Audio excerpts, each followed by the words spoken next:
Shalom, shalom,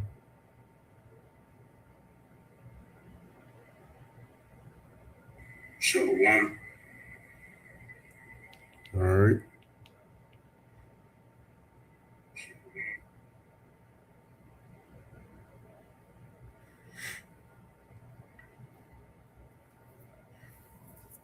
All right, one moment.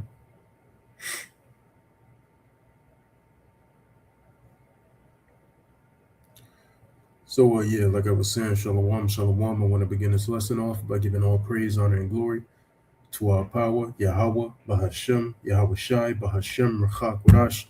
Double honors to the apostles and the elders of Great Millstone who have taught us all this truth in the spirit and power of Yahweh, Bahashem,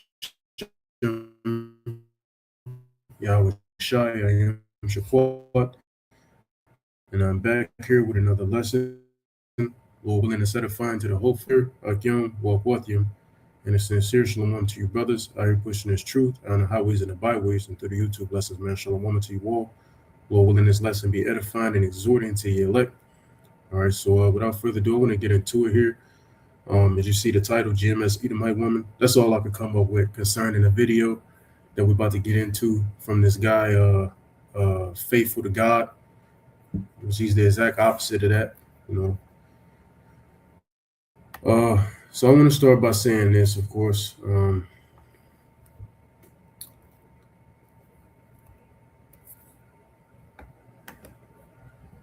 Just in case this guy tries to come and, do something to my video.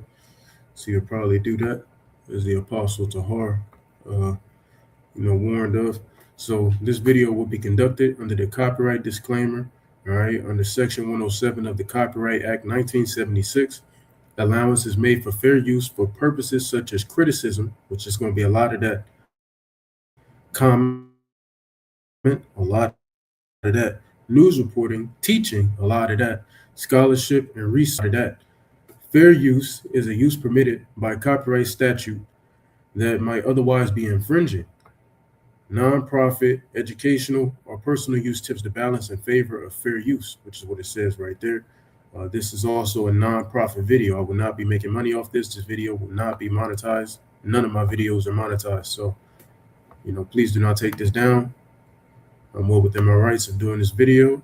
All right, so I'm going to be stopping the video. We're going to get into it. I might actually speed it up a little bit so we can get through this. A lot of gossip going on in this damn video and a lot of going off. And I got more videos coming on this guy, because this dude don't know what the hell he be talking about. It's most of you Christians. So without further ado, we're going to get into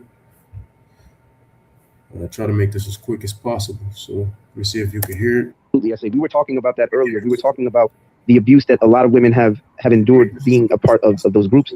Physical abuse, we were talking about, especially women of different ethnicities. The abuse that a lot of women have endured being a part of those groups.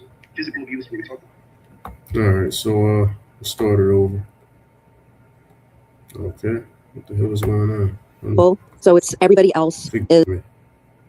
Producers, this plugin helps you finish your tracks way faster. Check this out. I'm going to start with this loop that I made here. Video monetized.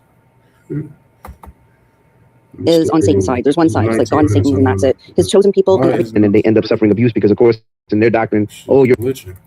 Absolutely, I say we were talking about that earlier. We were talking about the abuse that a lot of women have endured. Absolutely, I say we were talking about that earlier. We were talking about the abuse that a lot of women have endured being a part of those groups. Physical abuse, we were talking about, especially women of different ethnicities. They end up having children with these men, and then they end up suffering abuse because, of course, in their doctrine, you're an Edomite or you're a Moabite if you're Asian or whatever, and then they start. It's to the point, especially like groups like, yeah. Are you able to come to the stage, SA, by any chance? Yeah, there we go. You can definitely talk about it, sis. Feel free. I know a lot of women have probably not heard your experience, and in fact, you know what, SA, I do want to, if possible, at some point in the future, if you get confident enough, I'd like to have you on my YouTube channel just to talk about your experience as a woman who was who was with a man from GMS. So, maybe it'll give courage to other women to step up and share their experiences, because I think people need to hear about this. This is horrible, man. The stuff that niggas just be playing off emotional, what's them things? Emotional strings, pulling the heartstrings of people. That's all. That's what I wanted to say. Niggas just be pulling the heartstrings and shit, playing off emotion. Hey man, do what you gotta do.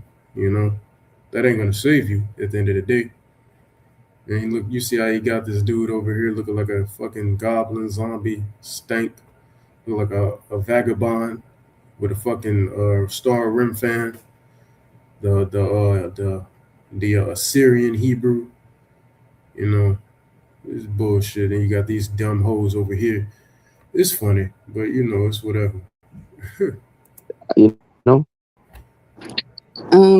Yeah, I'm here. I would welcome the invitation. I am ready. It took some time. Even in the beginning, I was afraid to come on Clubhouse. And this allegedly is an Edomite woman. I say allegedly because who knows? She could be an Israelite woman. You never know.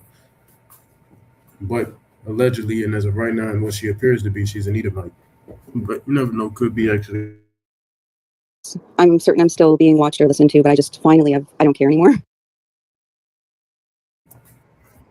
When I'll be probably putting it together because there's a whole bunch to say. But from the beginning, when I met this individual, I've known him for over 2 decades. We have 2 children together. And the first decade, we were kind of doing a bit of a similar spiritual kind of journey. We'd be off and on, and when I check in, we'd kind of be like, oh, I'm with Jehovah's Witness now. I'm with Pentecost. We're just both on our journey. After, though, it was just about the start of us getting back together when we had our second child, when he was finding these things. And I was new out of Jehovah's Witness, looking for something. And I appreciated some of the let's just say the technicality or the structure where we're doing every Sabbath together and that kind of stuff. And it started out, and I like to be passionate and detailed, and I actually really appreciated all that. But then it went downhill from there. So the more he got into it and the stricter it became. First year, we did the feast days together, fasted together, maybe even the second year, but then that was it, because then the mindset takes over exactly that. I mean, the more you get into anything, the stricter it's going to become. Like you're saying it like it's a bad thing. If you start doing a sport or a hobby or whatever, you're going to become stricter in it as you try to get better and grow. So, yeah. So, I don't know how to say it properly. Satan's side, it's like God and Satan's, and that's it. His chosen people. Technically, everybody's on Yahweh's side. If you want to be technical, because Satan is controlled opposition. All right. Yahweh has a right hand side and he has a left hand side. Satan, when you think of it, he's honestly a brother. He's really just a brother at the end of the day, because he's still an angel. He's just an angel on the left hand side. Right. So the Lord controls everything. So it's not necessarily God and then Satan. It's not, because Satan's under the Heavenly Father's rule. But Christians don't understand that. When something bad happened, they automatically blame Satan. Nigga, the Lord did it. And if Satan was the one that did it, the Lord still did it because he commanded Satan to do it. All right. And everybody else is basically going to perish, or you're a remnant to serve them. So it would be, my best guess would, once even during the argument, it was like. And when everybody perishes, you have, because everybody in America, if you're not of the elect and you're in America when those nukes fly, as a Revelation 11 gets into it, slaying of men shall be 7,000, meaning a complete destruction. Well, you're going to die here if you're not of the elect, mainly in America, because it's the place that's going to be completely destroyed and never built back up again. Now, after all the heathens and 2/3 Israelites that do die here, well, you have a thing called reincarnation. So they will be coming back in the kingdom. Everybody who died in America, you will be coming back in the kingdom. It's reincarnation. You're not just going to perish forever. All right, you're going to be back in the kingdom. Oh, you better hope you're going to be selected to be one of my slaves. And at best, I'm going to pluck your eyes out and still make you go pick cotton for me. So this is how I'm living on a day-to-day basis while still trying to function, do a full-time job. And there's nothing wrong with that, because the scriptures tell us to meditate terrors. What the brother did, he's doing a little bit too much, but still, nothing wrong with what he did. Let's see. Meditate terror. See if it comes up. Yeah, Isaiah 33 and 18, thine heart shall meditate terror. Where is the scribe? Where is the receiver? Where is he that counted the towers? And I'm pretty sure it's another scripture that goes into it as well, but we're supposed to meditate terror and evils. All right? But you're supposed to meditate terror and evil, so there's nothing wrong with that.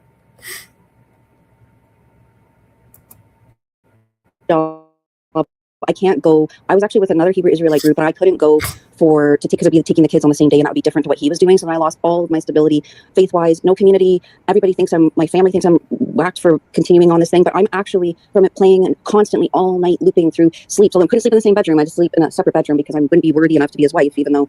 I mean, yeah, because you're technically not supposed to literally marry a heathen, even though if you deal with a heathen woman, that's your wife, but it's your wife on a lesser level.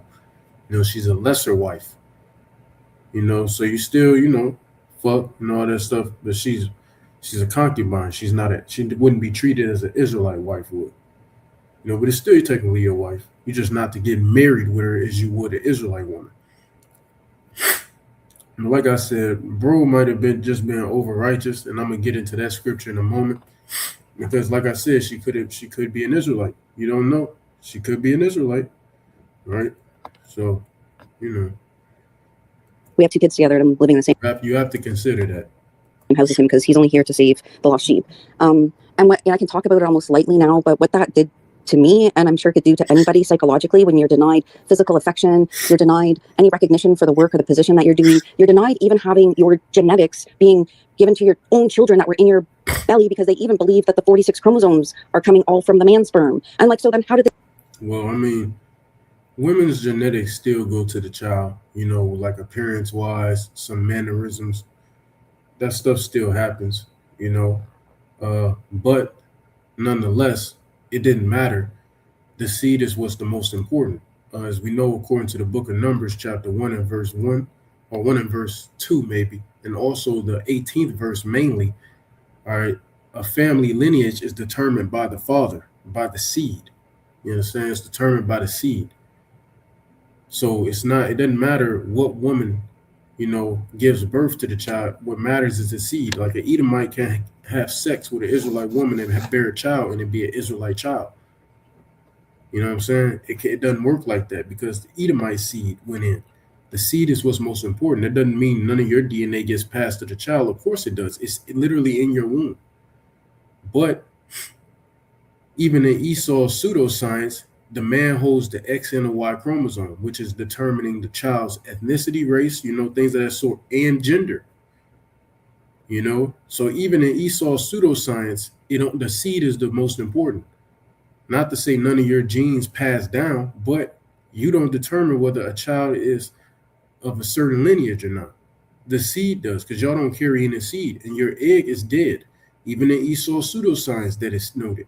Your egg is dead until sperm enters into it. All right? Until sperm enters into it, your egg is dead. Then y'all go through a constant cycle 12 times a year, you know, which replenishes that egg and all that. You know how the cycles go, you know. But there you go. So let's just keep playing it. They get lighter skin. Please tell me that then. Anyway, I don't even need to go on there because they are coming all from the man's sperm. And like, so then how did they get lighter skin? Please tell me that. Yeah, like I said, the guy, you know, he was clearly newer and zealous, didn't really have an understanding, but I just explained all of that. So, because that's how you got Ephraim is a cake not turned, Israelite foreigners, we looking like heathens, wheats and the tares, because, you know, when dealing with certain women, like even Blake Griffin, take Blake Griffin and his father, you know, Blake Griffin father, black as hell, he a Haitian. But Blake Griffin, he looked damn near like an Edomite, but you can still kind of tell he Jake by the facial structure. But then you look at Blake Griffin's son, now that nigga look like a full-blown Edomite, but he's from the tribe of Levi, right? Patrick Mahomes and his father and then his children. Take that, for instance, in various other ways. Jason Kidd, you know, there's so many things you could get into concerning that, right? So, of course, your DNA passes down, but the seed is what matters. The seed determines the lineage. There's no such thing as a mixed child or anything like that. That's not a real thing. It's determined by your father. Like I said, Numbers 1 and 18. But anyway, I don't even need to go on there because I do have a health science degree and I did watch some DNA come apart myself. And I'm like, you know, guys, I was seeing things. I wanted to know. If you live in Orlando, did you know that you can have permanent teeth in just 24 hours? That's right. Only 24 hours and your smile is ready. Monetizing the gospel, but we go off. What the hell is going on? Y'all monetizing the gospel. Fuck is up with all these ads? This ain't like a fucking 2K video. God damn. Nigga got to get his bread, huh? Being with that individual, because their doctrine, especially GMS's doctrine, because they teach the rape doctrine and just a bunch of vile things, horrible things. So the rape doctrine is vile? The Bible speaks about it. How is it vile when it's in the scriptures? So you saying the Lord is vile? The ways of the Lord is vile? It's in the scriptures. Just read.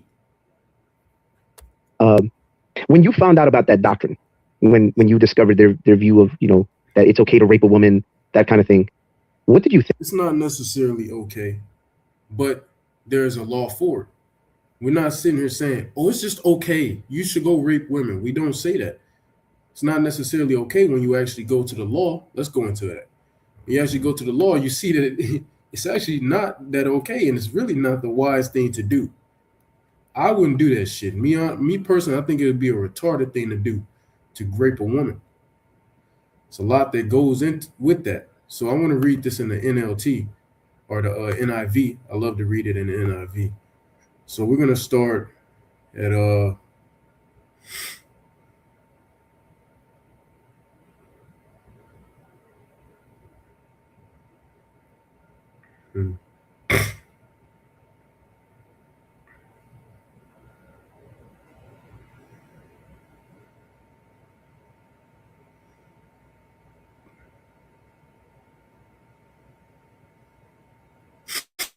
So we'll start at verse 25. Deuteronomy 22 and 25, all of this is in the NIV. But if out in the country a man happens to meet a young woman, pledged to be married, all right, so she's engaged, and rapes her, what does the word rape mean? To take. So he takes her box by force. But they're out in the country, so not many people are out. Only the man who has done this shall die. So if a man goes and rapes a woman who is either married or engaged to be married, because you basically married at that point. If you're engaged or you literally already been consummated or consecrated, consecration. I don't know I forgot how to say that, but you know what I'm saying. That's still considered marriage. So if a man goes and does that and it's out in the countryside, if the young woman screams, nobody will hear her because it's out in the country. It's not in the city. So nobody will come help.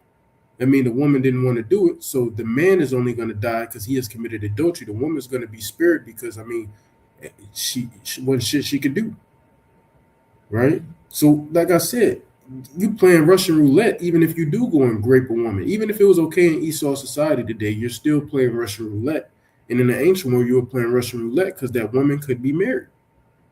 So it's really dumb. We wouldn't suggest doing this shit, especially not today, because your ass gonna get thrown under the jail. You know what I'm saying? So it would be a dumb thing to do today. It says, do nothing to the woman. She has committed no sin deserving death. This case, Salakia. This case is like that of someone who attacks and murders a neighbor. For the man found the young woman out in the country, and though the betrothed woman screamed, there was no one to rescue her, like I was saying. But this is a normal case, a regular case. And I believe up here, it speaks about up here, if a man rapes a woman somewhere up here, they both got to get put to death if the woman was married and she didn't scream out, But anyway, jumping here in verse 28, if a man happens to meet a virgin who is not pledged to be married and rapes her, so a man is out there in the world and he sees a woman and she's a virgin, that's why it's called a virgin. Right here, a virgin doesn't mean that the word virgin here is not going into her literally being a virgin, but meaning of a marriageable age. But if she's not pledged to be married, then she's most likely a literal virgin as well. You have different meanings to the word virgin. But it says if a man happens to meet a virgin who is not pledged to be married, so she's not engaged and she's not married, so she's single as a Pringle, open, and rapes her, and they are discovered, how do you discover? Through sex, he shall pay her father 50 shekels of silver. So there is a punishment for doing this. So say you do actually do it with a woman who's not married or engaged, right, betrothed. Well, then here's the punishment for doing this. Now you have to pay the father 50 shekels of silver. And that's not the same as a dowry. This is a punishment. A dowry is not a punishment. This is a punishment. All right. Listen, 50 shekels of silver, the apostle Tahar did the math on that stuff a while back. And that adds up to, in today's US dollars, that's about over $500,000, considerably over $500,000. So you got to have some money if you're going to go and grape a woman. You got to have some bread for that. So we don't just go around saying, hey, y'all should just go rape women. You know, that's not, it's not wise to do. Right? It's really stupid. Your ass better have some money. And it says he must marry the young woman, and you got to take the young woman, for he has violated her. Because if you do that and then you don't take the young woman, well, nobody's going to want to marry her. You basically handicapped her for life. You fucked her over for life because, oh, she already been touched. I don't want that. Nobody's going to want her. So now you got to marry her because you violated her. You not only violated her, you violated the father. And it says he can never divorce her as long as he lives. So you can never even put her away. You know how in the scriptures, if you could put your woman away for a moment and be like, no, I don't want to deal with you right now. Just stay there for now. Go. You can't do that if you grape a woman. You know what I'm saying? So there you go. And it says a man is not to marry his father's wife. Okay, yeah, and that gets into that. Okay. So here's the point. And you also have to do this stuff because you dishonored the father. You disrespected the father by doing this. You know, you disrespecting the father. So is it a wise thing to grape a woman? No. We don't preach, hey, brothers, y'all should go grape women. We don't preach that.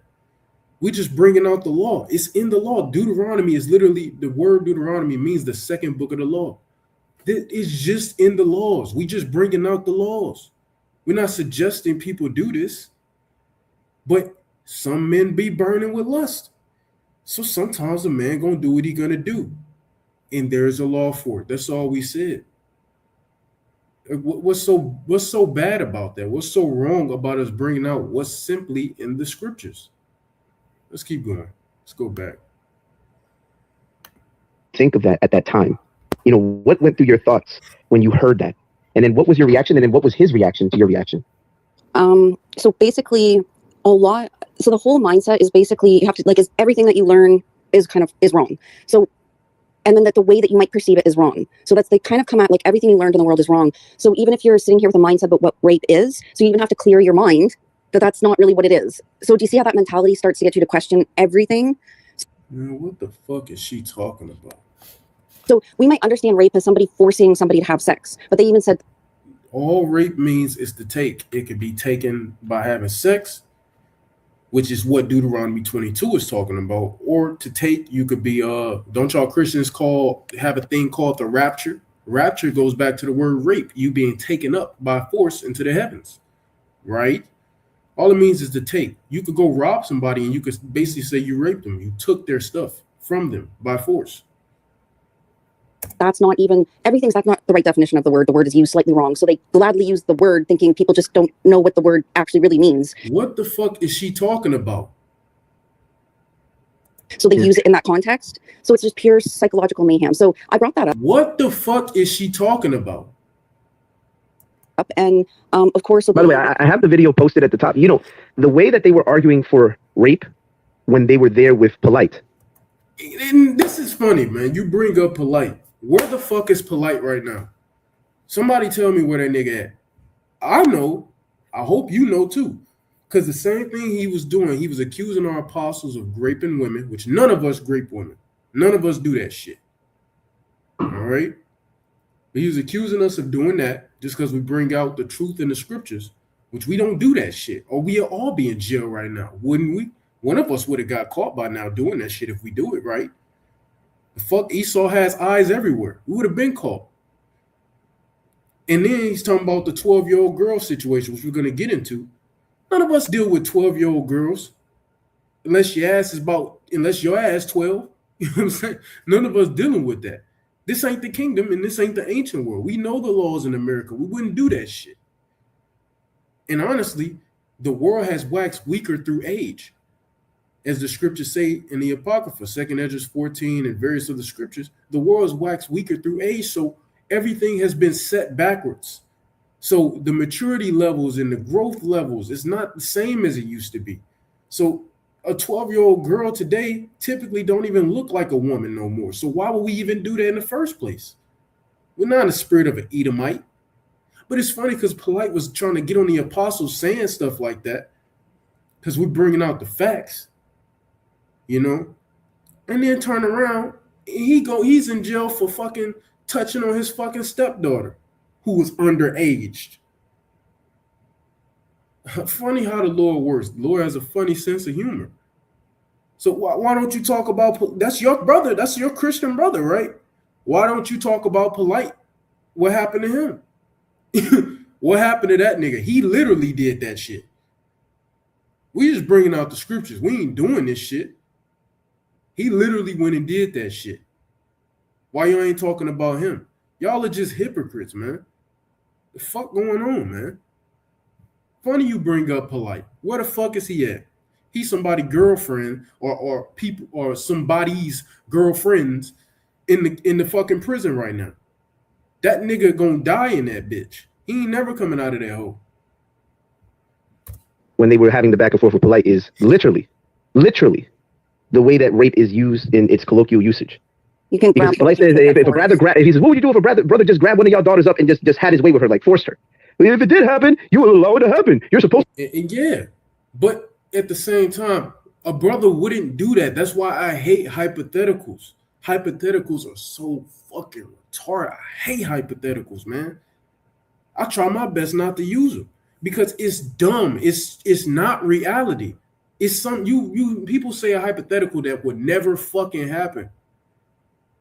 What if a brother raped your daughter? A brother wouldn't do that shit. It's disrespectful. We just got done talking about how it's disrespectful to the father. A brother wouldn't even do that. He wouldn't even do that because now you're disrespecting me. You're disrespecting me now. A brother wouldn't even do that. So dumb hypotheticals, man. To be a brother? Like what? Yes, and that's it's not that that's the ideal way, but it does happen, and there's allowances for it, and then the brother would have to go. It don't happen. Well, I don't know what the fuck the other groups got going on. We don't do that shit in Great Millstone. Y'all be making shit up. And make amends with the family and give whatever is due and marry her. Yeah. We just read it. Yeah. Like I said, a brother wouldn't do that. Yeah. So those except if she's a heathen, because they don't have to marry the heathen. That's right. That's right. You still have to take her though and have provision over her. Still have to have provision over her. Still your wife, just a lesser wife. All right. And that way they can just violate the woman, and then it just is what it is. Crazy. Women are property. You can do whatever within righteousness, within the lengths of righteousness, you can do whatever the fuck you want with them. In righteousness. Right, because a lot of niggas be tripping. Alizest. Nigga be tripping. You know? But they're property. You want me to prove it through the scriptures? I can. Let me know.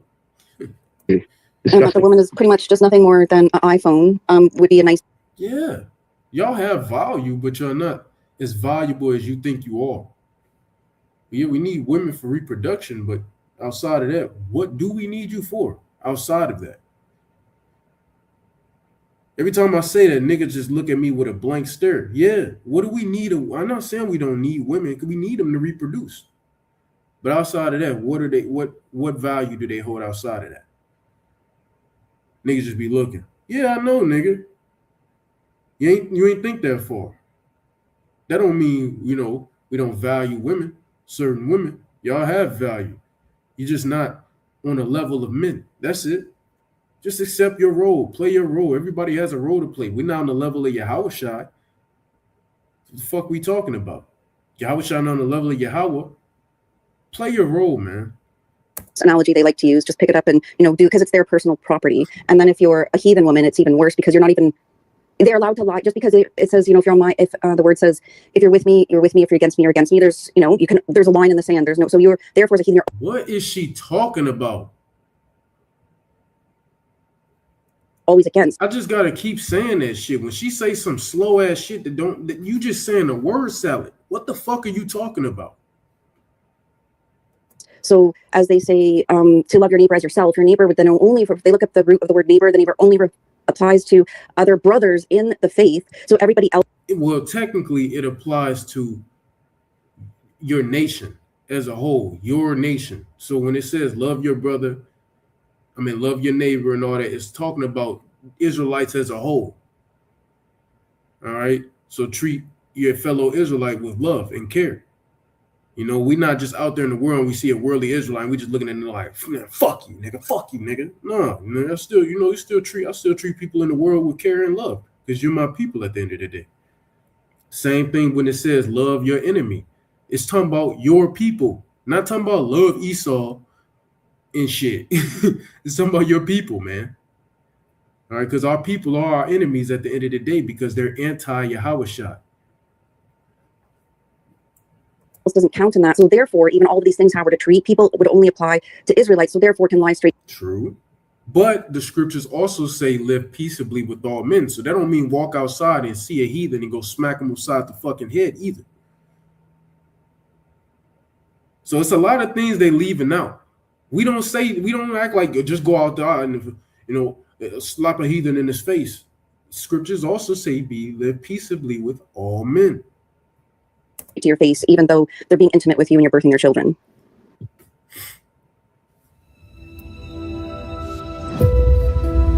EVE Online is a vast universe. Give me some money. Give me some of the money you getting from this shit, nigga. I'm broke. I'm broke as a bitch. Give me some of that. Crazy, man. So you do know that.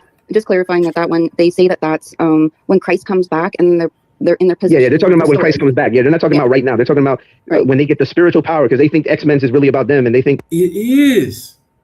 Have you read the script? King David was fucking slicing iron with his motherfucking forearm. Like, nigga, do you read the scriptures, man? Yahushua walked on fucking on the sea when it was storming. Brothers was out this motherfucker healing people, literally, man. What the fuck? Elijah was calling fire out of heaven.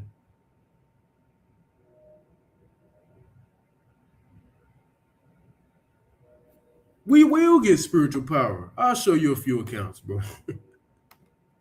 Let me see. 5 chase. See if it'll come up. Let's get a few accounts. Leviticus 26:8. 5 of you will chase 100, and 100 of you will chase 10,000.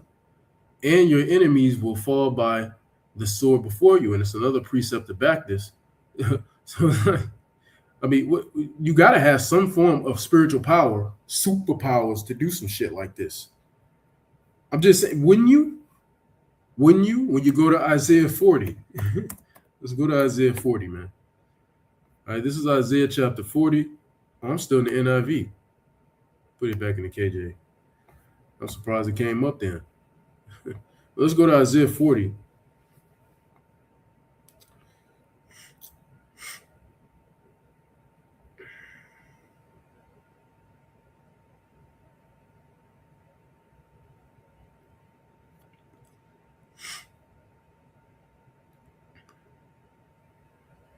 So let's start at verse 29. Isaiah 40 and 29. He giveth power to the faint.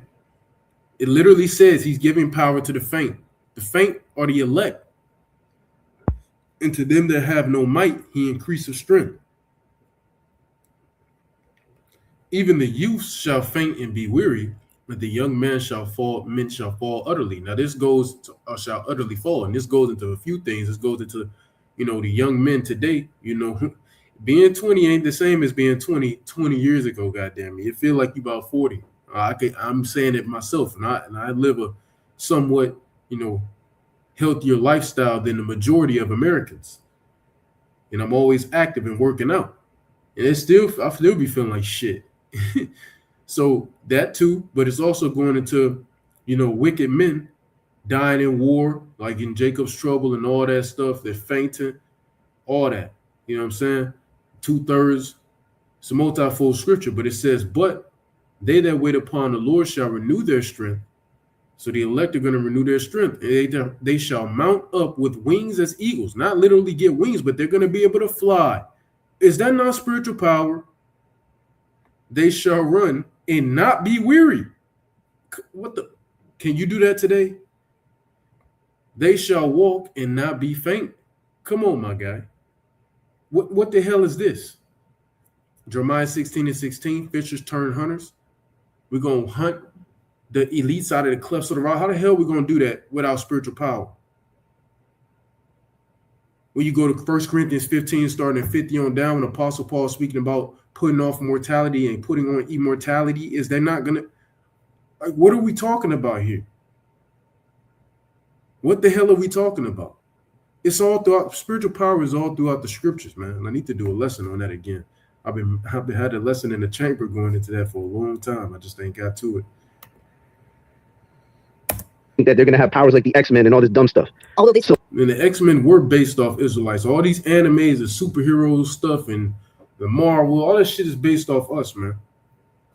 Shit, Superman is literally called El, which in the Hebrew is called Allah, which means all power. And his weakness is kryptonite, which is a representation of sin. Superman is literally based off Israelites. Because what makes an Israelite person weak? Sin. do it now, it still would be technically okay now if they could kind of get away with it because they're just under man's laws. Yeah, so they think it's okay. So if you can get away with raping a white woman or No, don't do this. We don't preach you should do this. I'm telling you now, if you're a newer brother in the faith, don't do that. Don't. And we ain't gonna help you if you do that shit and get caught. Don't do that shit. Use wisdom. Scriptures say, Yahweh Shai literally said, though all things may be lawful, they are not always expedient. Don't do that shit. raping an Asian woman or raping a I don't know, a Hawaiian woman, Polynesian woman, because they don't think Polynesians are Israelites. If you can rape any other, just rape them. If you can get away with it, that's how evil that doctrine is. That's crazy. We don't preach that. Don't, brothers, if you're a new brother in the faith, let me like this insert. Hold on, mine just went out. If you're a newer brother in the faith, do not do that. If you do that shit, whatever happens to you is on you. Don't do that shit. Like I said, even if Esau was operating under the laws of the Heavenly Father in this wicked ass empire, I still wouldn't do that shit for multiple reasons. Don't do that. Crazy to me. they take them, and then the scripture in war that for take the booty, and then all like those are the plans. So then you got to take those women and keep them hostage for a month and cut their hair and nails off until they learn to worship you. Yes, stupidity. Stupid. So the Bible is stupid to this guy. It's in the scriptures. Let's go to it. Deuteronomy 21. Let's go to what they were talking about. All right, the expiation of a crime, domestic relations. Where is it at in here? I ain't read this in a while. Yeah, it's right here. Domestic relations. Deuteronomy 21:10. When thou goest forth to war against thine enemies, and the Lord thy power hath delivered them into thine hands, and thou hast taken them captive, and seest among the captives a beautiful woman, and hast a desire unto her, that thou wouldest have her to thy wife, concubine, lesser wife. Then thou shalt bring her home to thine house, and she shall shave her head and pare her nails, and she shall put the raiment of her captivity from off of her, and shall remain in thine house, and bewail her father and her mother a full month. And after that, thou shalt go in unto her, and be her husband, and she shall be thy wife. And it shall be, if thou have no delight in her, then thou shalt let her go whither she will, and thou shalt not sell her at all for money.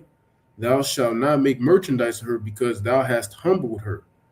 And then it goes into some more stuff, It goes into having another wife, and then, if you hate that woman, but the woman you hate has your firstborn, you can't withhold the rights of a firstborn son just because you hate his mother.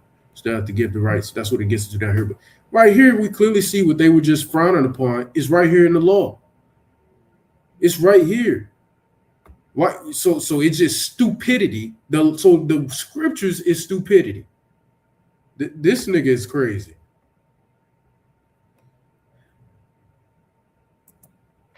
Shit, the fucking Edomites did it to our people. They did that shit to us. Man, shit crazy, bro. Hell, the small hats are doing that shit to the Arabs, them Arab nations right now. I remember a video came out. He said, "Yeah, we be raping them too." Yo, you say shit about that? The small hat said this. One of these niggas right here. You see the symbol? Said that shit. It's on video. I seen it a few weeks ago. He said, "Yeah, we be raping them too." But when we bring out that it's in the scriptures, we wrong.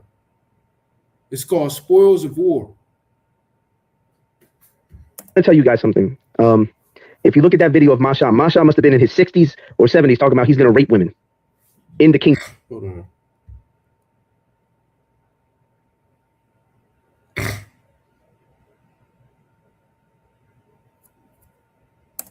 Of God. These men are teaching that they're going to rape. Well, he's gonna rape women in the kingdom of God. Well, I don't know if he really said that. He may have King Masha, which we believe to be King David. We're not gonna rape women in the kingdom. We're not even gonna have to do that. It's not gonna happen. Now, rape will still take place in the kingdom because you're gonna have the heathens doing shit, going off still and all that whatnot. But we're not gonna have to do that stuff in the kingdom. We're gonna get our glory back, and our glory is the woman, as according to 1 Corinthians, believe it's the 11th chapter goes into. Our glory is the woman. So we're going to get our glory back. So we ain't going to have to rape no women in the kingdom because we're going to have our glory back. There ain't going to be no need. All the women going to come to us. Israelites, heathens, we gonna have women. We're going to need to do that. So no, we won't be partaking in rape in the kingdom. We won't. These men are You're hearing this from a brother following the same doctrine as Great Millstone. We won't have to do that in the kingdom. So now what?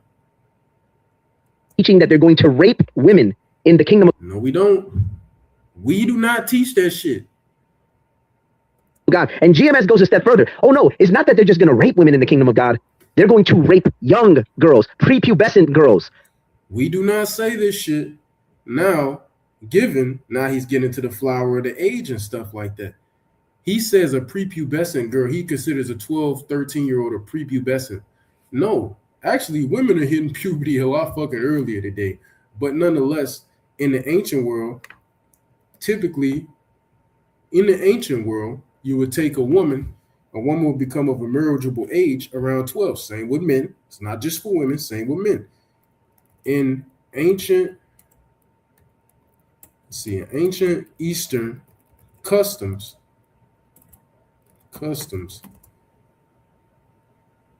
when did men and women begin to marry?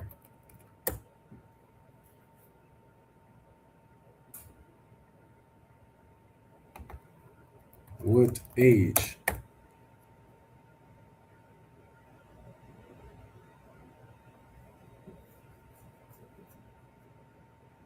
Come on, nigga, stop playing.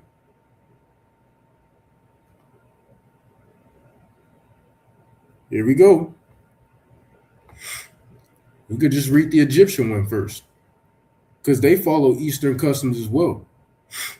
Men typically married by the age of 15 to 20, so they can get on their feet, but you can marry as early as 12 as well, because they've already hit puberty. They can knock a woman up by 12, sometimes earlier, especially in today's age. Now, you have niggas who would try to say, even Polite tried to pull that bullshit when he was going at the apostles. Well, girls getting their periods at 7 years old and 5 now. Nigga, that's not normal, and no, you would not take no 5 or 7-year-old. You typically have to wait till around 12 or 13. You can't, that's not normal. Esau has plagued everything. Like I said, everything waxing weaker through age. That's not right. It's not normal to get a period that early.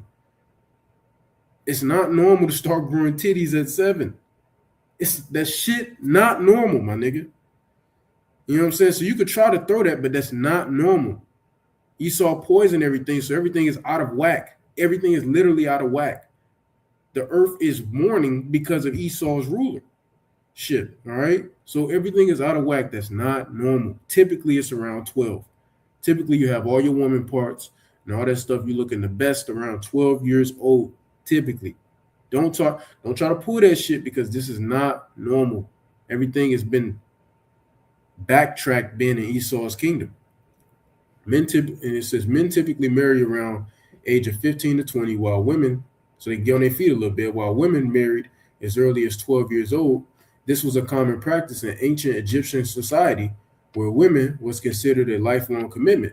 And you have that, and then you have niggas who will follow Kemet. They look at us when we say shit like this, like we wrong. Well, nigga, that Kemetic shit, this is what them people do, bitch ass nigga. Biblical times. Let's talk about this. In ancient Near Eastern cultures, marriage, biblical times, usually begin in early, easy Google search, my nigga. This is crazy. Marriage usually began in early adolescence. You watch Romeo and Juliet, them motherfuckers got married at like 12. I believe Romeo was fucking older than that. Way older than that. Listen, nigga, let's just read this. In biblical times, in ancient Near Eastern customs, marriage usually began in early adolescence. With women often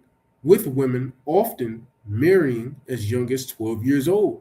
Men, on the other hand, often marry later around the age of 40, so they can get on their feet. You can build yourself up because men increase their value over time. With women, you know, they depreciate in value over time. So it's typically how it was. But you also have men who get married at 12 also. You understand? Ancient Mesopotamia.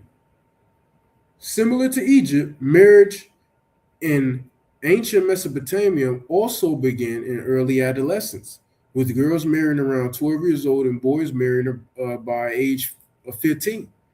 These age ranges reflect the cultural norms of the time, which were influenced by factors such as physical maturity, which you don't have that with these 12-year-olds right now.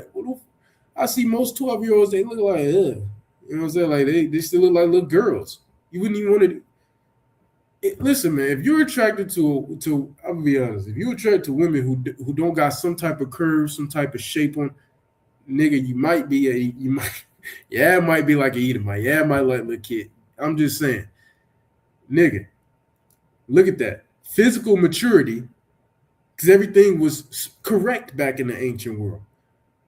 Economic readiness and social customs.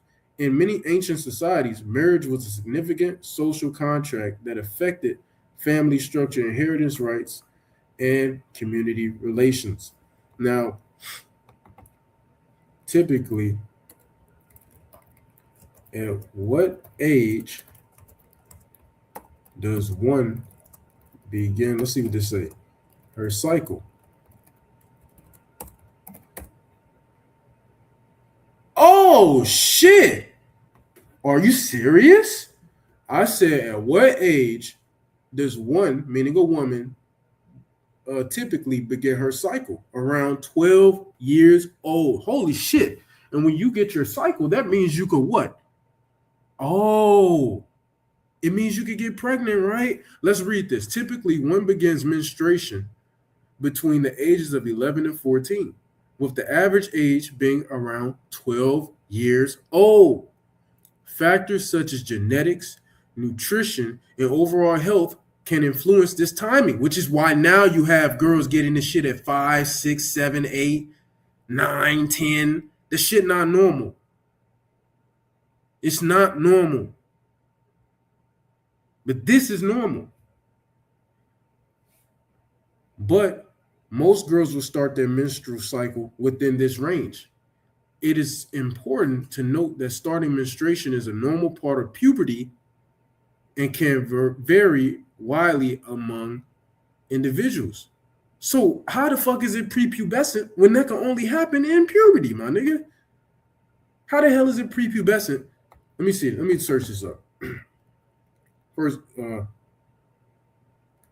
can a woman that is a prepubescent get pregnant?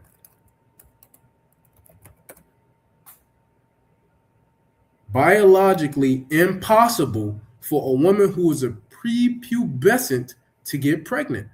But can a woman that is pubescent get pregnant? Let's see what that says. Yes. Yes. So how the fuck are we dealing with how the fuck do we preach dealing with prepubescence? And if you get your menstrual cycle, meaning you're pubescent, let me show you. Does beginning your cycles mean you are pubescent and able to get pregnant?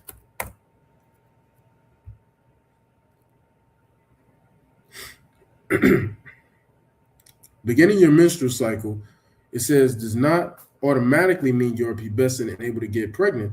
The menstrual cycle is a natural process that begins after puberty, which is typically around the age of 10 to 14. During this phase, the body undergoes significant changes, including the development of secondary sexual characteristics, onset for menstruation. However, for pregnancy to occur, additional factors such as release of an egg from the ovaries and the presence of sperm and reproductive tract must also be present. So ultimately, it fucking put his foot in his own fucking mouth. Yes. Yes. Yeah, it said no at first, and then you read down, nigga, yes. Yes. All right. So anyway, nigga talking about we deal with prepubescent. Nobody preaches that shit. We don't preach that bullshit, nigga. Let me show you something. Let's go to 1 Corinthians 7, which speaks all about marriage. Let's just go to 7 so I can show you the subheading. Teaching on marriage. Apostle Paul teaching about marriage, how it goes and operates. So when you jump down here, 1 Corinthians 7 and 36. But if any man think that he behaveth himself uncomely toward his virgin, all right, meaning his wife, and woman he's ordained or pledged to be with, engaged with, if she pass the flower of her age. Now let's look this up. What does the flower of her age mean?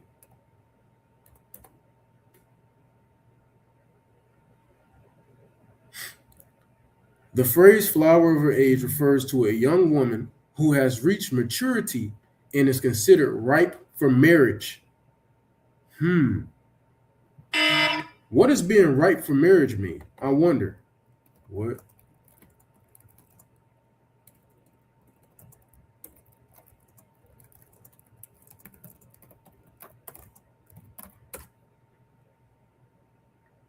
Signs she is ready for marriage, emotional maturity, open communication, click on no. Okay, this is showing some modern day bullshit. Point is, ripe for marriage means she can have children. She can be pregnant.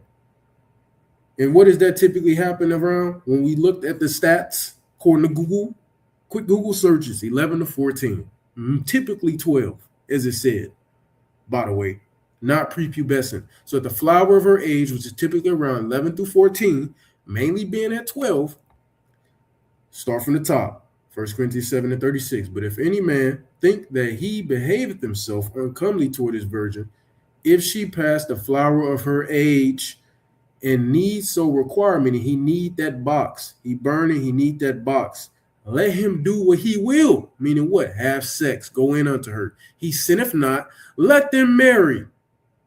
It's in the Bible, man. And it ain't no prepubescent. Y'all just saying that shit to try to demonize. We just went through all the facts on this Google shit. It's not a prepubescent. Try harder, nigga. All right, try harder next time. You tried and you failed, my nigga. Try harder next time, little nigga. Let's go back. Meaning girls with, as they would say colloquially, we found grass on the field. As long as they have a couple months. Could you please relay your testimony of, how that whole situation went down, the sort of verbal abuse, all of the things that you endured? You Christians are easy work. I ain't even breaking a sweat with this shit. You niggas is easy.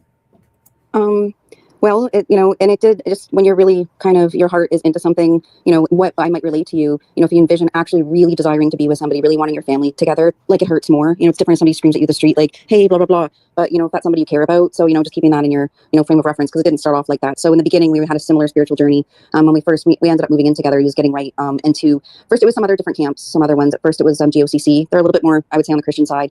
But eventually over the second year, I couldn't, first year we could do feast days together. We fasted together and all that sort of stuff. But eventually I was not able to partake because the line was drawn in the sand that I'm a heathen, I'm not an Israelite. Therefore, even though we're under the same roof, we can't be together. I can't be his wife. I wasn't a virgin when I met him, even though I'd only been with him for the last 13 years. That still didn't count for nothing. And still just be really. Yeah, technically a woman's not, your true wife if she wasn't a virgin when you went in onto her. Technically, you committed adultery, which is why Yahweh Shai called this a sinful and adulterous generation. Let's go to it. Where is that? Let me see. I got the prostitutes here. Let's go into this. So this should be Mark 8 and 38. That should be what I'm looking for. Yes, sir. Put in the red letter, show you Yahweh Shai, Mark 8 and 38. Whosoever therefore shall be ashamed of me and of my words.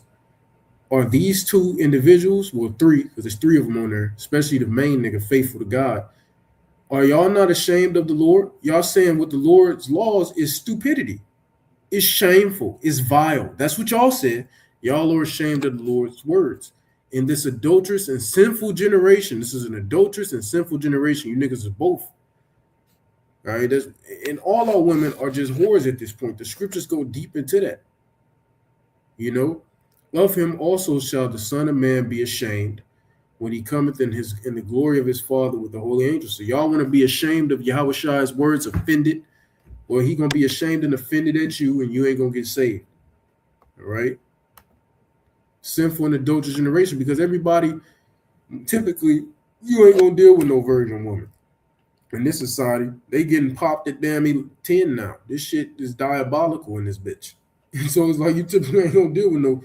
It's gonna be very hard to find a virgin, and if you do, hey, try your best to keep her, because it ain't many of them motherfuckers out here.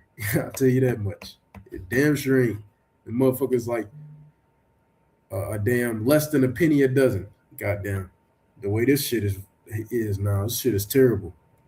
Really eagerly wanting to do that, and then the separation was more door slammed in my face. Get away from me and my God! I couldn't go to my church because I couldn't take the kids with me. And you're not my wife. You're not a virgin. I'm gonna have. For the first time in modern history, college student graduates are more unemployed than high school students. And when you come into the truth as a woman, you're basically made a virgin again in spirit. And then you're going to be literally made a virgin again if you're the elect and not a heathen, but you're of the elect. An Israelite of the elect, you're going to be made a literal virgin again when you get a new body. So it'll be all right. We under grace. That's why Yahweh Shai said, a whore going to make it into the kingdom before the wicked ass scribes and Pharisees. A harlot, which is a prostitute, a whore. I'm going to be, taken up at the. Okay. At the when Christ comes back, they're all going to be taken up. I can't hear nothing. Okay. And they're going to avoid death, and they're going to have their own planets with their own wives. And that might sound allegedly. The scriptures do say there be some that will not, die on this side, it will just be translated. But that's not a guarantee for a member of the elect. So, you're saying that too confidently. But he wasn't wrong about being in the kingdom, having planets and stuff. He wasn't wrong about that. When you're backed constantly by scripture, by videos playing repetitively, because it's all about the. We back constantly by scriptures. So how are we going off?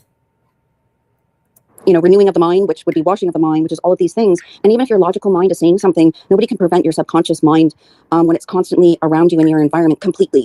So then it ended up being a very difficult experience. All of those scriptures, now we have a 9-year-old son together, and I have to be very much concerned about that challenge. And I'm debating scriptures with my 9-year-old son now, and it's not about loving. It's not about giving. It's even in the Bible, it says the only true religion is taking care of orphans and widows. What the fuck is that at? The only true religion is. Maybe I don't read enough.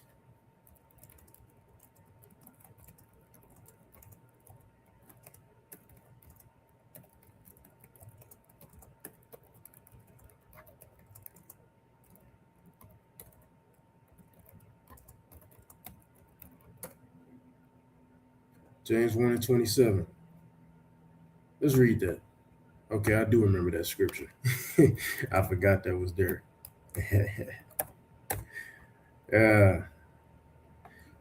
James 1 and 21. Pure religion and undefiled before God and the Father is this, to visit the fatherless and widows in their affliction, and to keep, did it say the only religion?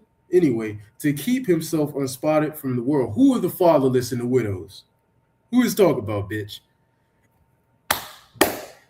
The elect in just Israel as a whole, but mainly the elect who are poor, suffering, just suffering. That's what it's talking about.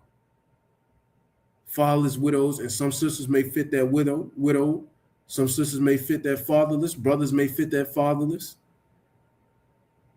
That's what it's all going into. But even then, what the fuck does that have to do with your situation? Goodness gracious.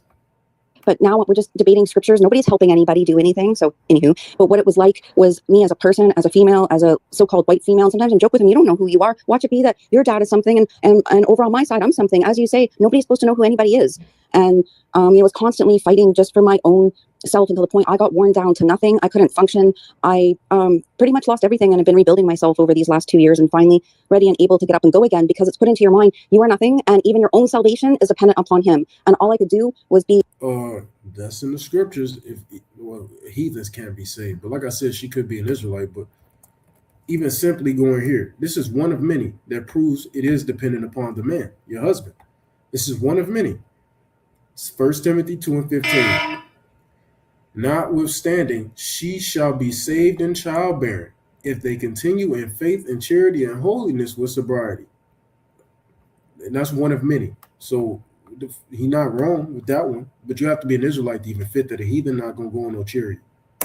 Be celibate and be with nobody until everything's all done. But then come to figure out, wait a minute, we weren't even, and my freedom started, we weren't married, because sex is not marriage. There's a covenant and there's an agreement that comes. There is a responsibility. There's a contract. Just as it is a... Whoa, sex ain't marriage, bitch. Hold on. Now, you have those family agreements, the contract through family, but ain't no contract. We don't got to go to get no contract through America. And you can make a contract with a family. Two families can come together and make a contract. If them two individuals don't have sex, they are still not married. I don't care what contract you have. If y'all don't have sex, your ass ain't married. And there's no scripture saying we got to go to America, to the government, to get married. It's not a biblical. Now, you said sex ain't marriage. Well, the scripture's going to say otherwise. Let's go to Exodus 22 and 16. And if a man entice a maid, meaning seduce her, that is not betrothed, so she's not engaged or married, and lie with her, meaning have sex with her, he shall surely endow her to be his wife. And it gets more into stuff down here, but this is the only verse I wanted. This was more important. The other stuff goes more to the law about if the father don't want you to, but nigga ain't got no choice. But in the NLT, if a man seduces a virgin, meaning a woman of a marriageable age, who is not engaged to anyone and has sex with her, he must pay the customary bride price and marry her. Why? Because sex is marriage. NIV.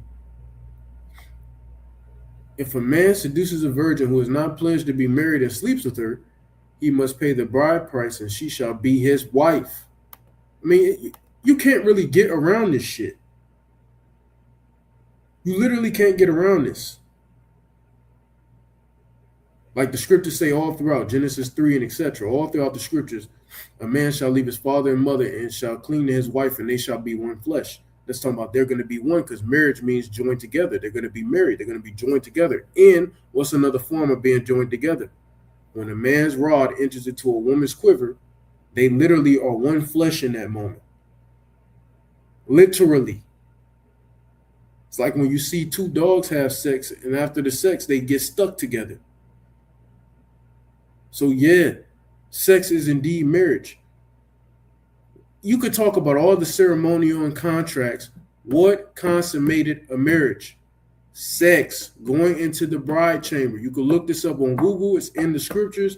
and the tokens of virginity. Why you need a token of virginity if sex ain't marriage? Why would that be needed? Let's go to speak a little bit about the tokens of virginity. Deuteronomy 22:15. And shall the father of the damsel and her mother take and bring forth the tokens of the damsel's virginity unto the elders of the gate. And read up, it speaks about, if a man basically is about to try to lie on a woman because he dislikes her, right? Tokens of virginity. What's the token of virginity? What is the token of virginity? The tokens of virginity refer to a cultural practice where a blood-stained cloth or sheet, a white sheet typically, or a white cloth, is retained as proof of a bride's virginity after marriage is consummated, which is why when you get into Matthew 1 concerning Joseph and Mary, Joseph was scared as fuck that Mary got pregnant because he went into her before he was supposed to. In doing so, he didn't have the token of her virginity, so it would have brought shame to Mary. Yes, the virgin birth is some bullshit. That's what I'm saying. And the damsel's father shall say unto the elders, I gave my daughter unto this man a wife, and he hated her. And lo, he hath given occasion of speech against her, saying, I found not thy daughter a maid, and yet these are the tokens of my daughter's virginity. Meaning this shows that they got married for real, and she was a virgin. Why would this be needed if sex ain't marriage? And they, like I said, you could do all the ceremonial stuff, get the families together, write a contract between the two families. You could go to Esau today and get a contract. If y'all asses don't have sex, your ass ain't married. And technically, if she ain't a virgin, you're technically not married. But like I said, we're under grace. This is an adulterous generation. It says, and they shall spread the cloth before the elders of the city, and the elders of that city shall take that man and chastise him. And then, it gets into the punishments of that. And it says, but if this being be true, and the tokens of virginity be not found for the damsel, then she's going to get put to death and brought shame to the father's house. You know what I'm saying? All that stuff. It gets into that. So let's go to it. Sex is indeed marriage. This shit too easy to prove. Lined up between Christ and his people, and they just promote sex as marriage, and what you've got no responsibility or accountability. Anyway, I'll just leave it at that. Just on that portion, so I know GMS promotes the sex as marriage doctrine. Wouldn't that technically, in their doctrine, make him your husband? What was his excuse for that, though? Technically, no, because she wasn't a virgin. But like I said, we're under grace. You go to have sex with a woman. At this point, we're under grace because this is an adulterous generation. Nigga, that's your woman. It would be at best a concubine, and that's a lower wife. And I still was fighting for those privileges. I'm like, well, I still get something, don't I? You get some dick. like you ain't getting what an Israelite woman would get. You get some rod. Shit. And so just I remember even signing a form when I took them written materials. I was in the beginning very supportive because I'm like, if this is what is being said, I was on board a bit in the beginning. It didn't start off like this grew. Like this was a mindset that I started off with him that he grew into. So it just like a frog is boiled, it was slowly. I just didn't meet him like this. This is a journey. No disrespect, sister. Imagine being able to build an app with your name on it just by thinking about it. Meet Base 44, a complete AI creation platform. Describe what you want. Don't they not supposed to be with white women? The journey. No disrespect, sister. Don't they not supposed to be with white women? We don't teach that shit. We are not the ISUBK, and we are not that emotional nigga Captain Tazariak. Yes, you could deal with heathen women. Even King David did. King David conquered Edomites. He had rule over them. You don't think he was dealing with no Edomite women? My nigga? You don't think Solomon was dealing with Edomite women? My nigga? Yeah, you could deal with Edomite woman, man. No. So let me explain. So GMS in particular, they have a doctrine where they teach their members to be like I'm gonna say the way they say it, even though I think it's stupid, but they teach their members to be regular Jakes. So I'm gonna show you. I'm gonna post a video where they're saying that. We do not tell brothers to just go be a regular Jake. I never heard no brother say that shit. What they mean by And if a brother did say that shit, you should probably reword what you're trying to say. Don't say it like that. That don't sound right. a regular Jake says, just live like a regular black man. Yeah, And yeah. if you got, they say, Live like a regular black man. Your ass ain't following the Lord. So no. hey, you can have your white girlfriend. They teach it's okay for you to have white girlfriends. Now keep in mind, girlfriends, not wives.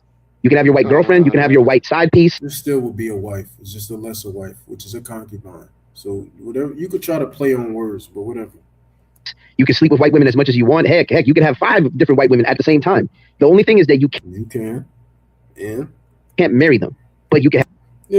Meaning you can't put her on a level as you would an Israelite woman. But you never know, because all of our people are scattered. They ass could be Israelites. Have sex with them. You could live with them. You could, matter of fact, you could live off of them because they're bums. So somebody's. Oh, here we go with the bum camp shit again. Just like when the IUIC was calling us bums. We're bums. Now we're bums. Guys don't have jobs, so they'll literally. We don't got jobs. I know I said I'm broke, but we still work. Have their members living with white women, living off of the white women.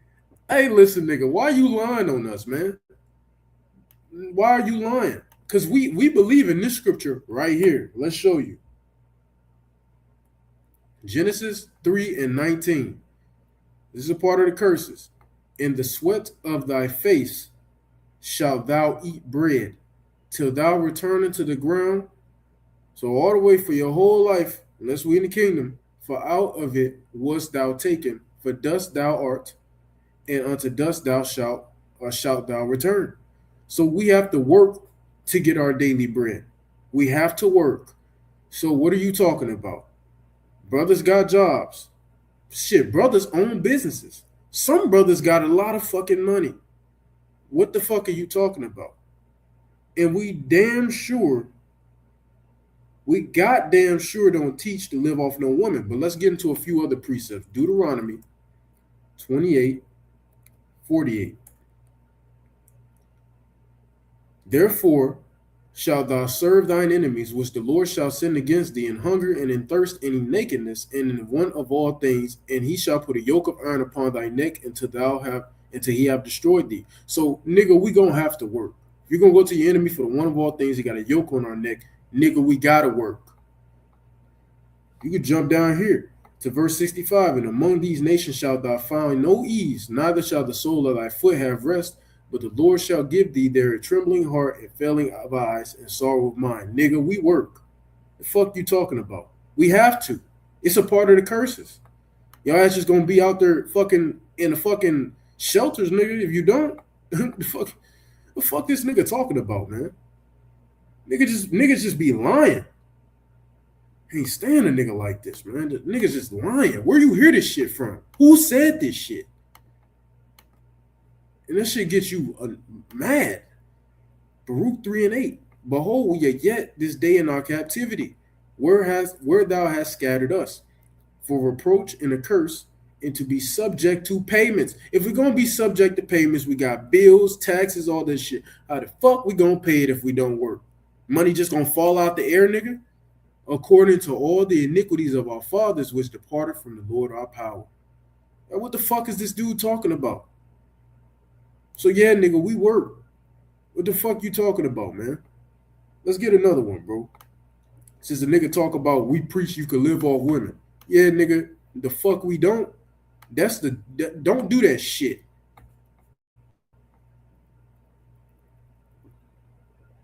Now you could be in a low spot and your woman helping you out. That's a different story.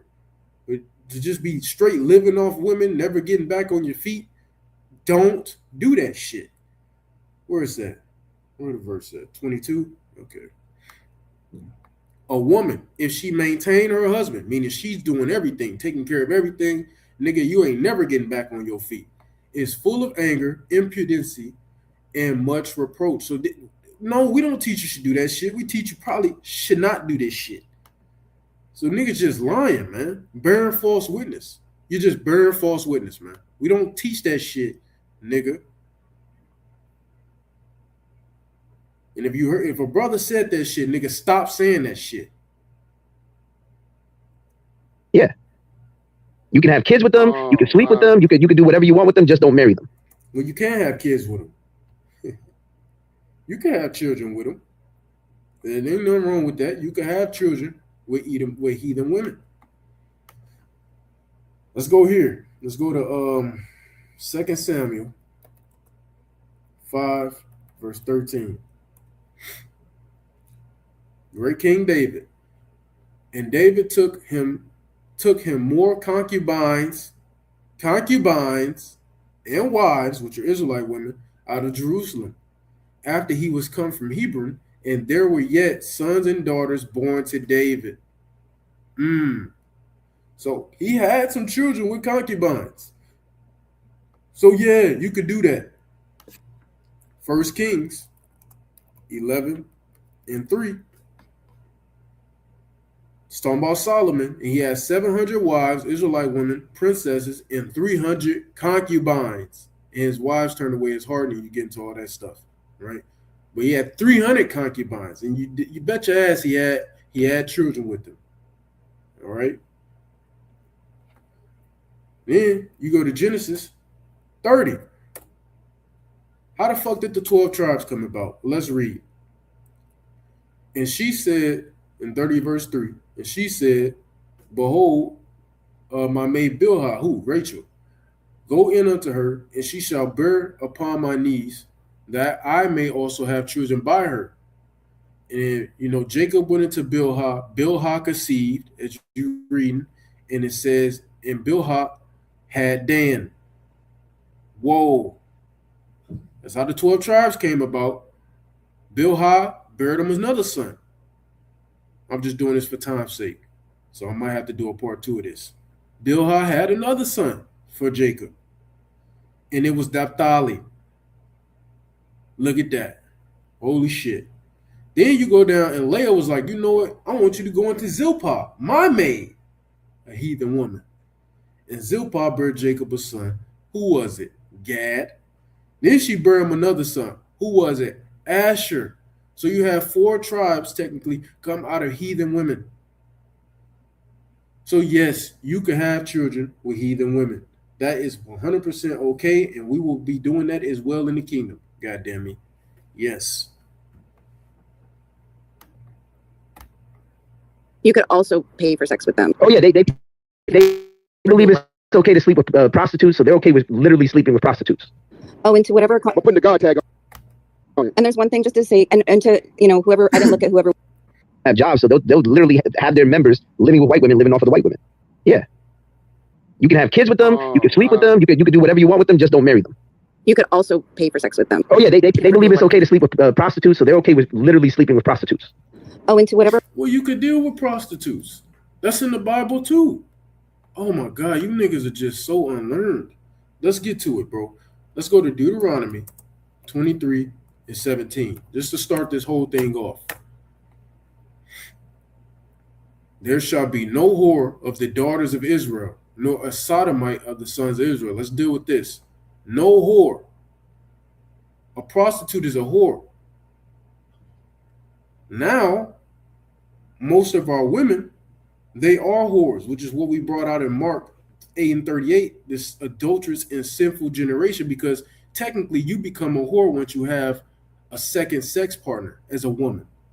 A woman typically is only made to have one man, not multiple, over a span of a lifetime. For the lifetime, you're supposed to have only one man. That's how y'all were programmed. That's why when y'all get to dealing with all these different men, you bug the fuck out. You get bugged the fuck out typically. All right? And it was a curse that our women would start dealing with a bunch of different niggas. That's a curse. All right, when you get into the scriptures, let me see what I want to go to. What Amos 7 say?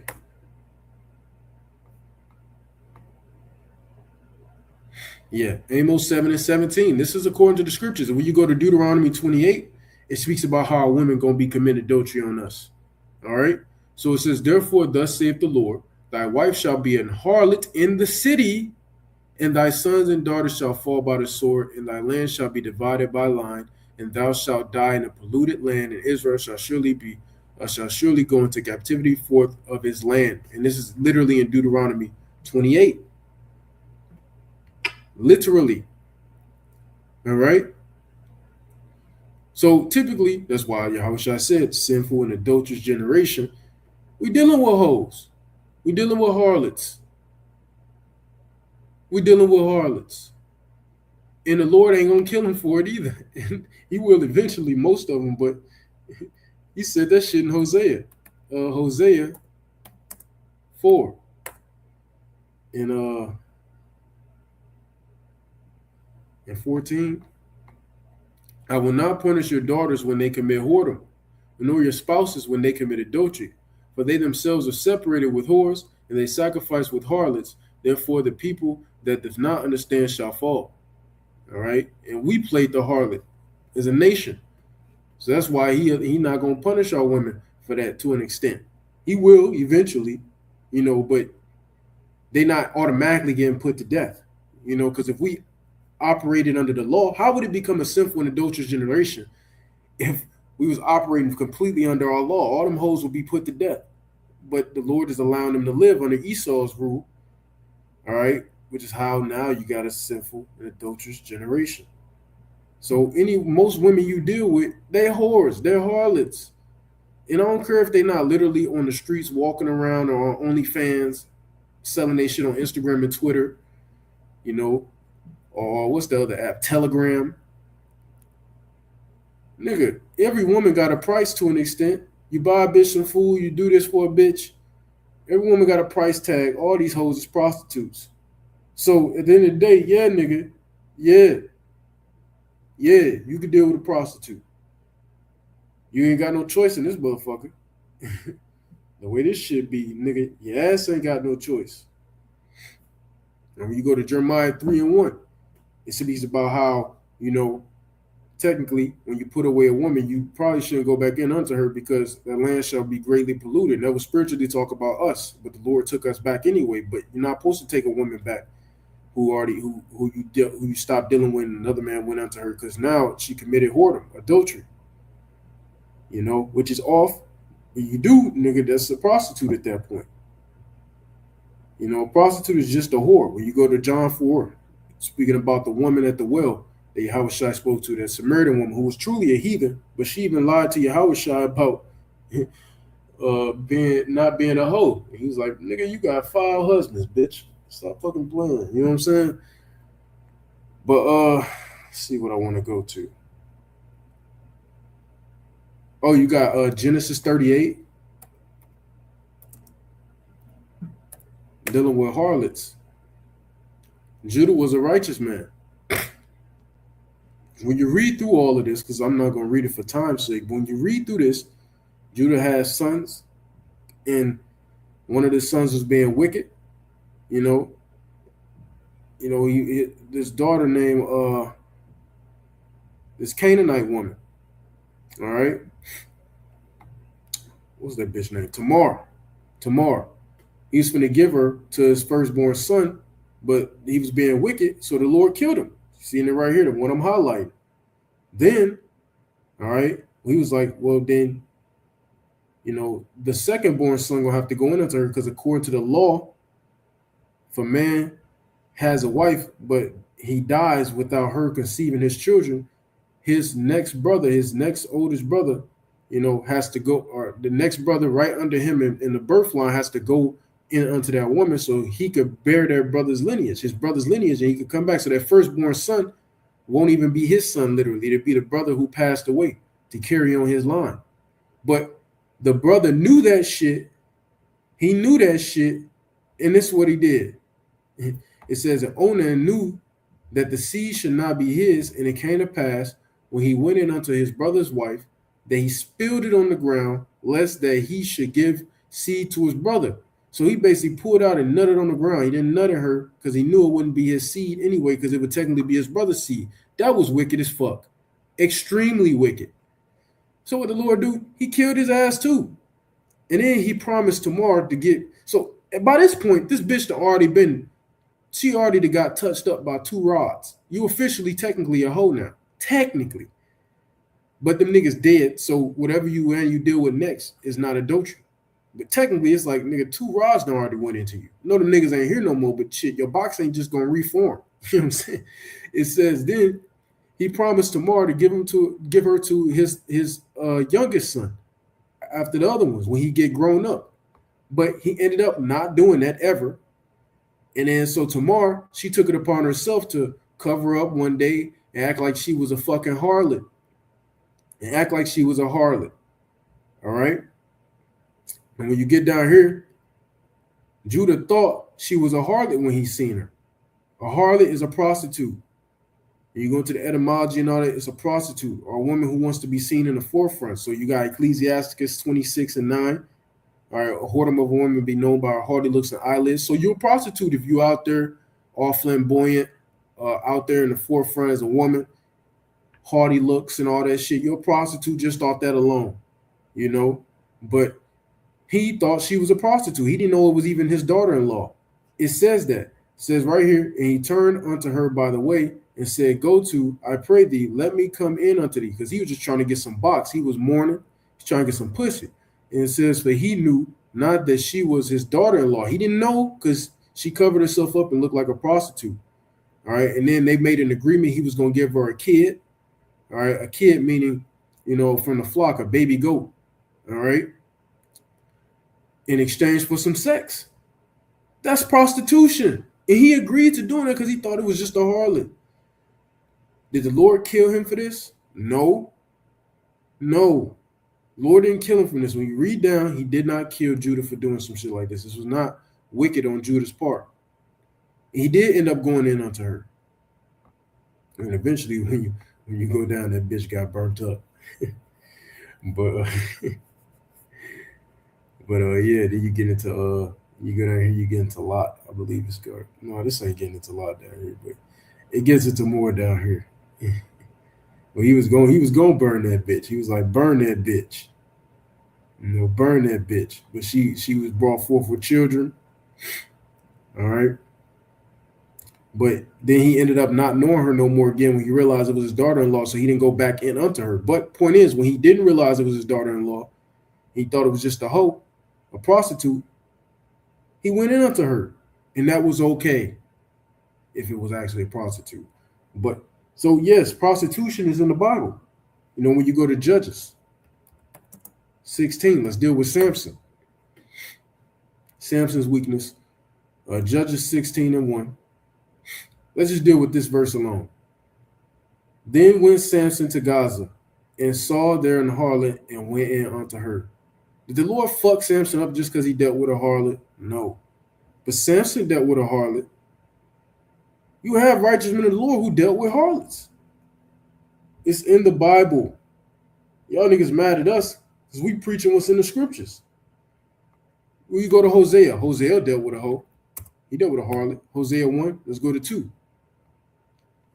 The beginning of the word of the Lord by Hosea. And the Lord said to Hosea, go take thee a wife of whoredoms, so a prostitute, and children of whoredoms, for the land hath committed great whoredom, departing from the Lord. So he went and took Gomer, the daughter of Diblaim, which conceived and bare him a son. So he had children with this prostitute. And the Lord had Hosea do this to represent what we were doing as a nation, which was spiritual prostitution against the Lord. So he had Hosea have to go through this just to represent what we were doing to the Lord. All right. Prostitution. When you go to chapter 2, all right, it says, say ye unto your brother Ami and to your sisters Rahumah, plead with your mother, plead, for she is not my wife, neither am I her husband. Let her therefore put away her whoredoms out of her sight, and her adulteries from between her breasts, lest I strip her naked and set her in the day that she was born, and make her as a wilderness, and set her like a dry land, and slay her with thirst. And I will not have mercy upon her children, for they be the children of whoredoms. All right. And then, so basically he was telling, you know, one of his children, tell your mother to chill the fuck out. I'm dealing with her now. Tell her chill the fuck out. When you go to chapter 3, he basically paid her to chill the goddamn fuck out. This is a prostitution situation right here. Hosea 3:1. Then said the Lord unto me, Go yet, love a woman beloved of her friend, yet an adulteress, because she was a prostitute, a whore, according to the love of the Lord toward the children of Israel. Because technically, like I said in Jeremiah 3:1, you're not supposed to take a woman that's been, all them seas went into her, because it's a defiled land, a polluted land. But the Lord took us back. So the Lord had Hosea do this as a representation of how He's dealing with us, because He took us back after all the whoredom we did against Him. Who looked to other gods and loved flagons of wine?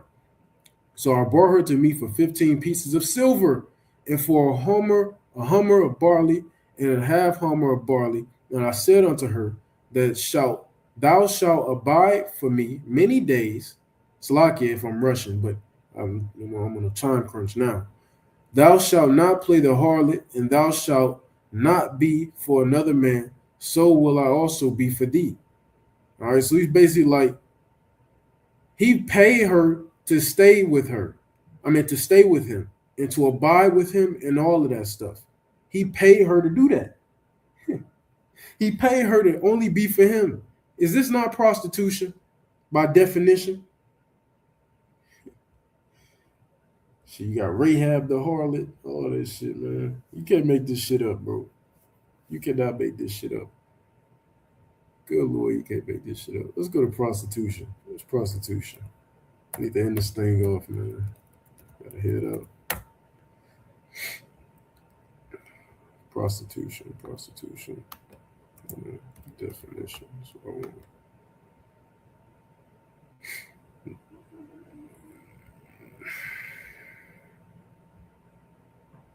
The practice or occupation of engaging in sexual activity with someone for payment.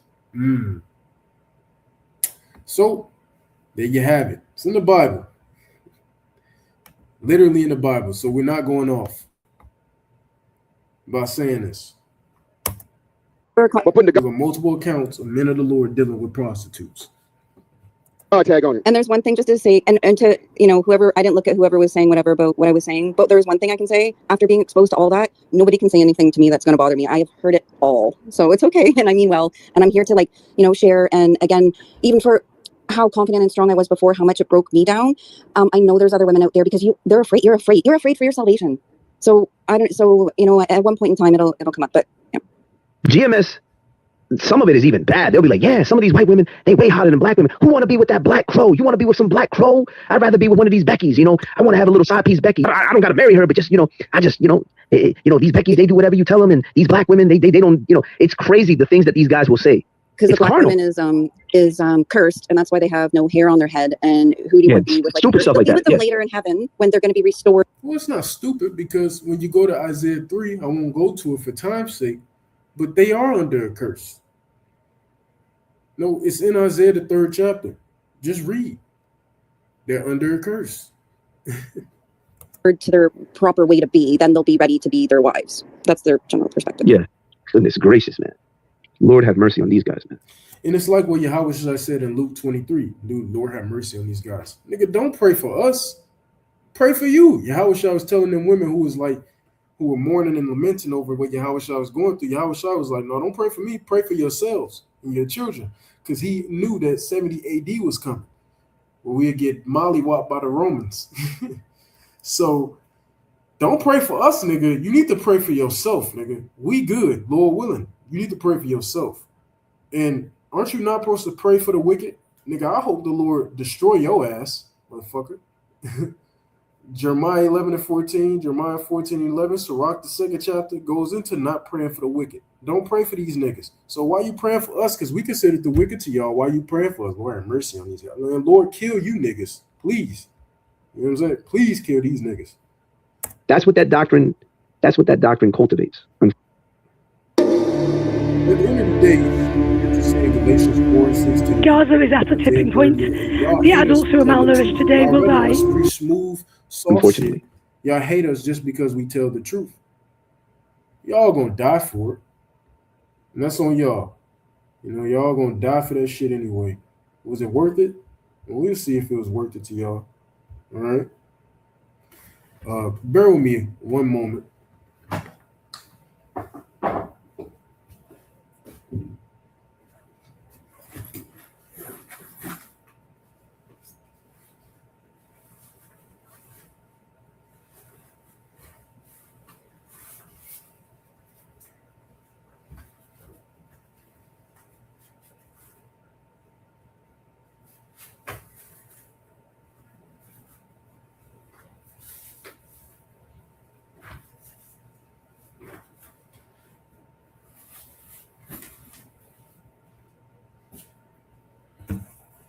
be heading out, so it's lock it. Get my stuff gathered. Let's go. Gotta hit the road, Jack.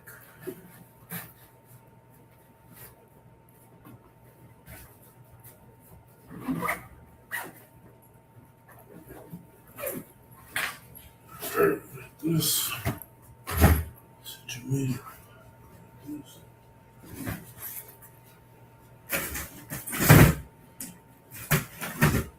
These.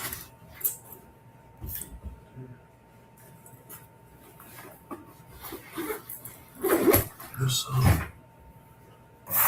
need this. There.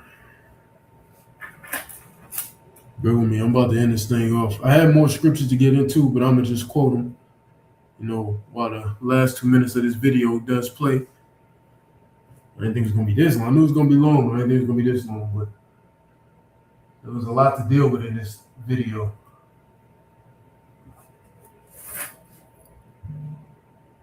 I would have started it earlier. So yeah, as I said, bear with me a moment.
All right, let me get to this. Let's finish this thing off. I'll run late to the plant. People think, oh, that's just GMS. But see, here's the thing. All GMS is doing is taking the doctrine to its logical conclusion by being consistent within the doctrine. Some of the other groups won't be that consistent. And the thing is that doctrine is that wicked that when you're consistent, that's what you get. The most carnal of all the camps is GMS. They're the most. That's a crazy statement because we've been called by our counterparts, a faith-based group, as a diss to us. So that's actually diabolical to say we're the most carnal. Okay, champ.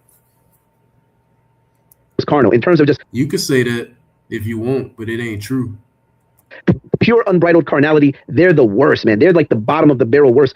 Yeah, I think one of our original conversations where it was led to something that led me to, pray, reflect, and look up some scriptures that really was the fork in the road, turning point. And that has been a while ago, about a year. Oh, Salakia. Yeah, treatment of concubines. You could treat a concubine like shit if you want. If you want to treat a concubine like shit, you can do so. When you go to Genesis 16:6 and Genesis 21:9, was not Sarah beating Hagar ass? She beat that bitch ass so bad she wanted to run away. And she was so mad at Hagar when she was trying to act like proud and shit. She was beating her ass and she was telling Abraham, get this bitch gone. So yeah, you could treat your concubine like shit. There's nothing wrong with that technically. So although there's still like some, sections to kind of continue to work through, I would put them in the more finishing touches kind of category and kind of I'll work through them. The big ones, I think I'm taking care of them. One of them, I think it might have been you, might have been somebody else. So I'm surprised that you caught that one.